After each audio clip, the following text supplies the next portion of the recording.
them ones where if that is the case, yeah, and Chelsea were really good, then we need to watch out for Spurs then. No, I'm we not don't. gonna If lie. we if we lose to Spurs, that's on us. No, but If we bro, lose to like Spurs, I'm gonna be livid. no, If but we lose to we Spurs, need to look out. We need to look out for Spurs, bro. Because bro, if Chelsea were that good, yeah, that they made Spurs look shit, then maybe Spurs aren't shit, bro. Like maybe we should genuinely be worried about Tottenham, bro, because this is the way that these men are chatting. The way that these Chelsea men are chatting is making me think, hold on, maybe Spurs are decent. you understand as well as Chelsea Spurs, that rivalry is different. So they are gonna and they always beat them. So they're always gonna overgas it because it's a win against Spurs. Granted, João Pedro should have scored a couple. No, should have scored it. He missed the sitter. Gittins missed the sitter at the end. But other than that, there weren't really nothing in the game. Like I wouldn't say there's nothing to worry about against Spurs because we're us. And Manchester United are capable of losing against anybody and making anybody look good. But if we lose to Spurs, something's gone wrong, even at their place. And we owe these man, because we ain't beat them in like 3 years. So we actually owe giving these men a defeat. Same way we won at Anfield for the first time in nearly 10 years. Same way we beat Brighton for the first time at OT in 3 years. We need to now put this to bed against Spurs, and that'd be a good run of results. The last 4 since Sunderland. So yeah, it'd be 5. If we get 4, we get 4 wins from 5. With that running we've had, I go, hey, excellent return. 100%. But based on what you saw against Chelsea, like, bro, I'll be real, yeah. Like, man, I'm gonna say on paper a draw is a good result, but bro, like, how are we gonna keep? But that's what I'm saying. Like, it's not a good result. But I don't put anything past us, though, Rants. That's what it is. My biggest issue and with Manchester United is Manchester United. It's not the opposition. Like, I was having this discussion. Shout out to Saeed. I was on his channel on Sunday. Me, Double A, Ash was having this. And Saeed was talking about our next 5 games, Everton, West Ham, Palace, and how, these are wins and we can get 4 out. We can win 3 out of these 5 or 4 out of these 5. And I'm like, I don't trust us. It's not about the opposition. The biggest problem for Manchester United is Manchester United. In particular, the manager, and in particular, some of the players. Because we should have beat Forest. Even though we didn't play well in the game, we should have beat Forest. The wickedest thing is, yeah, like, not only did we not play well, yeah, but what I don't like about the Forest situation is, yeah, Manchester United fans moving the fucking goalposts. All of a sudden, a draw away to Nottingham Forest is a good result. They're man in the relegation zone, blood. Like, what are we doing? Do you know what I'm saying? These men are talking about Forest of last season, yeah? They're talking about Forest of last season as the barometer as to whether it's a good result or not. So I'm trying to gauge, yeah. If we get a draw at Spurs away, yeah, a man gonna try and tell me it's a good result off the back of the fact that them man got smoked by Chelsea, yeah. Chelsea didn't get out of first gear, smoked them, should have won 4-5-0, bro. Like, which one is it, bro? Because the way I'm looking at it, this is a game we should be winning, bro. Agreed. I agree with that, but of course they'll move the goalposts, yes. If we draw the game, it will be, look at what Chelsea did to Spurs. Look at where Spurs are in the league. Look at their clean sheets. They're tough to break down, etc., and all of these things. That's what it will be. But if we win, it'll be a fantastic win. We've won 4 out of our last 5. Apologize to Amarim, and all this type of stuff. Like I said, even though we didn't play, and this is my biggest issue with Manchester United, even though we didn't play well in the game, we should have. 3 bad minutes cost us that game. 3 bad minutes cost us that game. If we eliminate those 3 minutes and we defend just better from there, we win the game not playing well. But again, our managers, we know, is not going to influence that. We are going as far. This is back to individual brilliance FC.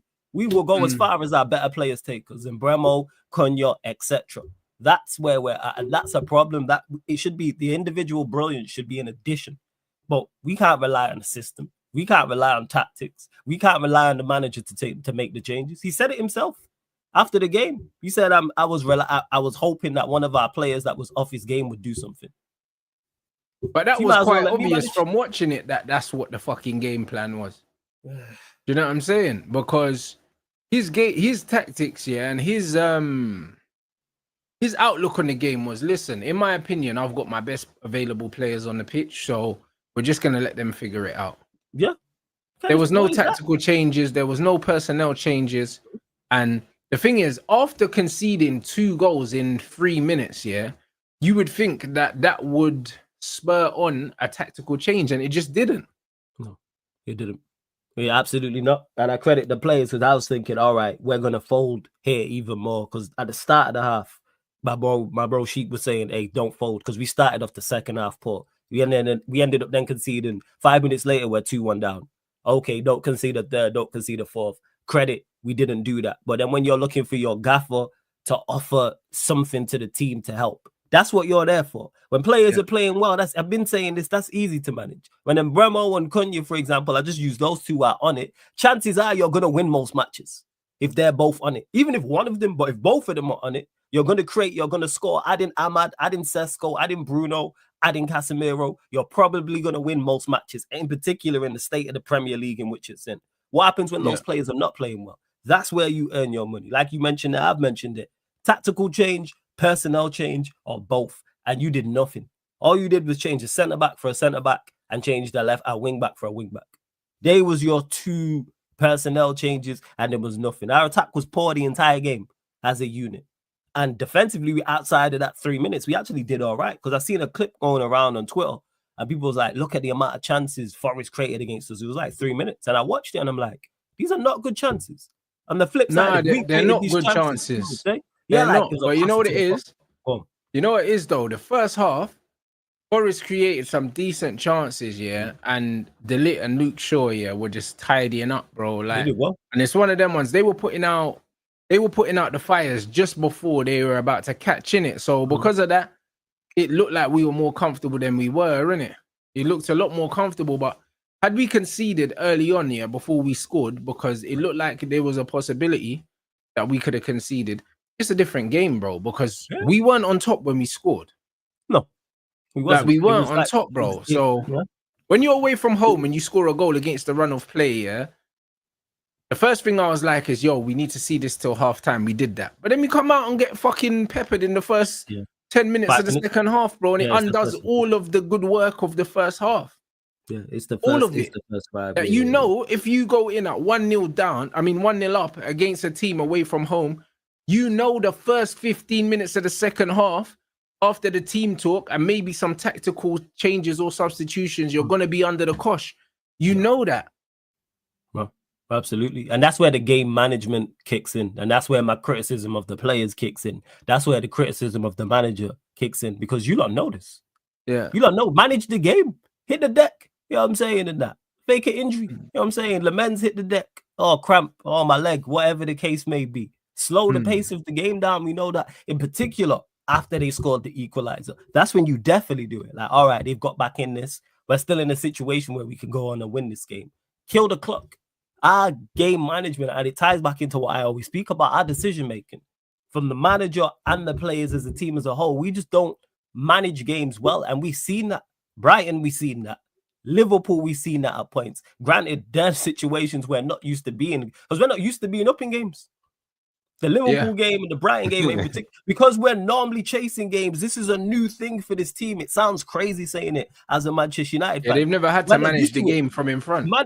Because it's easy to throw caution to the wind when you're a goal down, or it's equal and you're at home. Hey, let's just flood the box and go forward. But now the onus is on Forest. All right, how do we deal with this? And it is terrible. Yeah, and people blaming United Strand because of his hair thing is crazy. How about just win 5 games? How about go there? Yeah, but this is how I know, this fan base is cooked, bro. Like, why are we talking about a brother, that for whatever reason, it might be for banter, it might be for clicks, it could be for whatever. He's allowed to do whatever he wants, innit?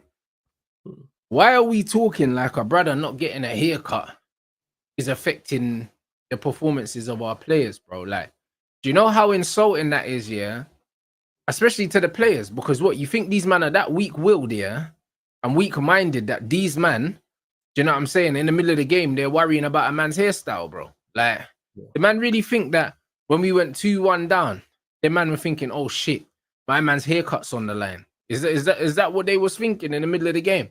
Like, are we gonna be fucking serious for a moment? Yeah, we need to be, and that's what, and that's where it is, and more so that's on fans blaming him and talking about it. No, it's just a testament to actually how bad we've been. And I reckon he probably just started it off as jokes and bants because we were that bad. It's like, all right, cool, 5, and then it's like it kind of caught on fire. Like, all right, but it goes to show how people love to talk about things that have very little bearing or no bearing on what's actually going on the pitch. All this off the pitch stuff. Yeah, because it takes accountability. Yeah, it takes accountability away from the club. You know them ones like you claim to be a fan of the club, but you don't want to hold these guys accountable, bro. You know what I'm saying? And this is what the maddest thing is, because if you're gonna hold the club accountable, unfortunately, you're gonna have to hold the manager accountable, and this fan base seems fucking allergic, bro. You know what I'm saying? They seem allergic, to holding managers accountable, and it's one of them ones where it's something that's been an ongoing thing with this fan base, bro. You know what I'm saying? It's actually to the detriment of the club. We've watched this like literally the entire time we've been working together, and even before that, when man's watching you, before I knew you, we've spoken about, or you've spoken about, managers not being held accountable, whether it's now with Amorim, whether it's Ten Hag, whether it's Oli, whether it's Mourinho. It's never the manager's fault. It's never ever, because for whatever reason there's this unhealthy attachment, and it's, oh, we back the manager regardless. We don't criticize. So when things are going well, like when we won 3 games, it was, oh, look at Amorim, his tactics are working, the system's not a problem, you lot apologize, all this nonsense. But then when we draw, it's not his fault. It's the guy who needs to get his hair, the guy who is looking to get a haircut, it's his fault. Or it's this. But this is what I'm saying, bro. These man went from all the man that were blaming Amorim for Man United's form, literally need to apologize, and I told you so. To a draw away from home at Nottingham Forest, and we're blaming a man's afro, blood. Ridiculous, man. Nah, bro, this is the fan base. This is why I'm saying, I assume that we're battering Tottenham on the weekend. I assume that because the way these men are talking, we're smoking them. Yeah, then I don't, because they'll sit in low block, be defensively. So I think it'll be very similar to the Forest game. I think it goes that way because of how Thomas Frank sets up. Because Thomas Frank, that is just Brentford, like what he's done. It is, but I just don't see what attack Tottenham have. Oh, they don't have no attack. I'm saying draw. I don't see what attack they have to do us anything based on all the noise from these Man United fans. We should smoke these lot. Yeah. I think that concerns me about them, the set pieces. That's where I'm at with it.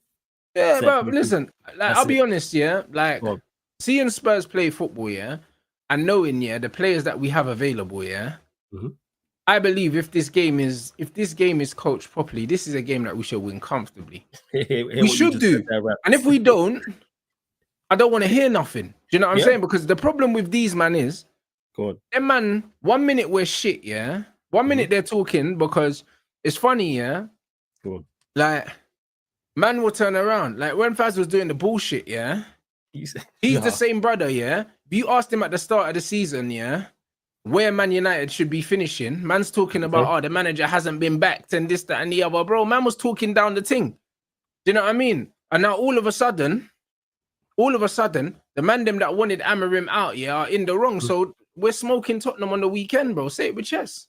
There's an expectation level. I don't know what. Obviously, we know what Faz is doing. But there has to be an expectation, bro. Because my thing is, you can't downplay, the ability of the players and the manager, to get results, and then when they get a few results, be like, I told you, lot. Like, how does that work? But you're asking them to be balanced and level-headed and logical. Like, how and does they're not going to do that. Do you know what I mean? Because if you believed in them, you would have placed them higher up in the first place. Do you get what I'm saying? You don't get to say, you know what? Manager weren't backed. He needed this, he needed that. And then be like, see, I told you to believe in him. Like, hold on, bro. And these like, that wasn't the argument. Because you never said, the manager hasn't been backed here. Our recruitment's not been good. But he's a top manager. He can get us this. Now, you never said that. No, you wasn't said. No. But you're just showing the inconsistencies in the argument. We know the argument's inconsistent because it took him, like Zlatan just said, 36 games to win 3 in a row. Yeah. All of the stats tell you opposite. The eye test tells you the opposite of him being a good manager. Man are gonna tell us to apologize to him though, bro. Yeah, I know. And I always say the same thing when people say that to me. Come say that to me on my channel after a loss. Yeah. When we lose, pull up and ask me to apologize. Yeah. And no, it never happens. We drew against Forest and then people disappear.